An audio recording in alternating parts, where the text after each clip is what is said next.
tatagan. Prince Kasuko, handa kang gabayan, kaya pagkapit sa mga pangarap laging higpitan.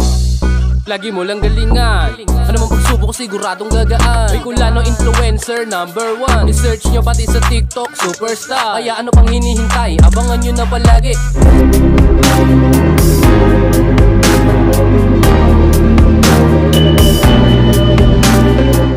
Yo, what's up mga kurago natin, today's vlog.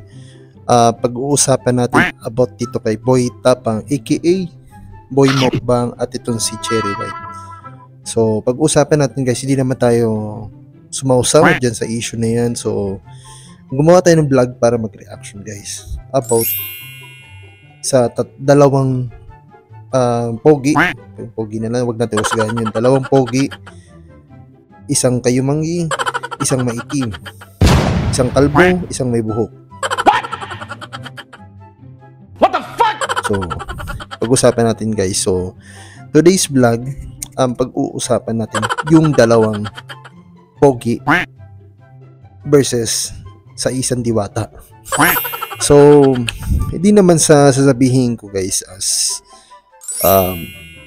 content creator na meron kang content porket yung babae is hindi natin banggitin, motovlogger siya, pero wala nang content, wala nang views sa ibang nakukuha malalaking views, hindi nagmi-million views, nagka-thousands lang yung views, pero ayun, gagawa ng paraan para makahanap ng kilala or kisang content creator niya kilala na doon lalapit para makipag-content.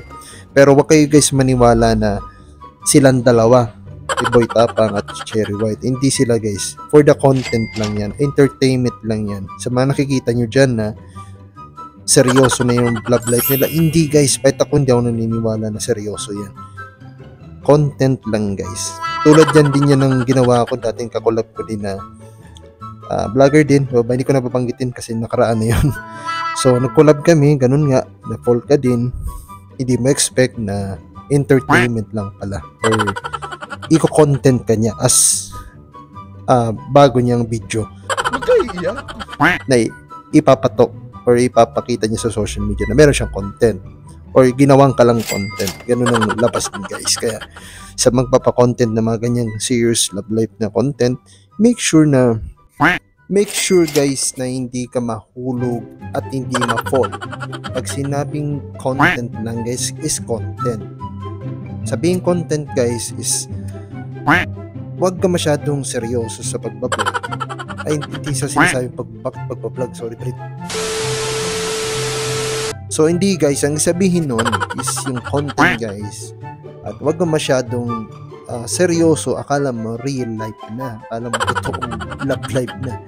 Hindi mo alam merong director at merong cut yung scenes nyo.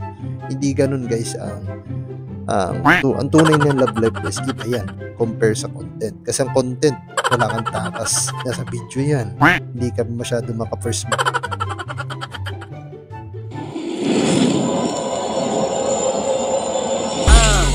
Pagsubok, laging tatagan. Prince Kasuko, handa kang gabayan, kaya pagkapit sa mga pangarap laging higpitan.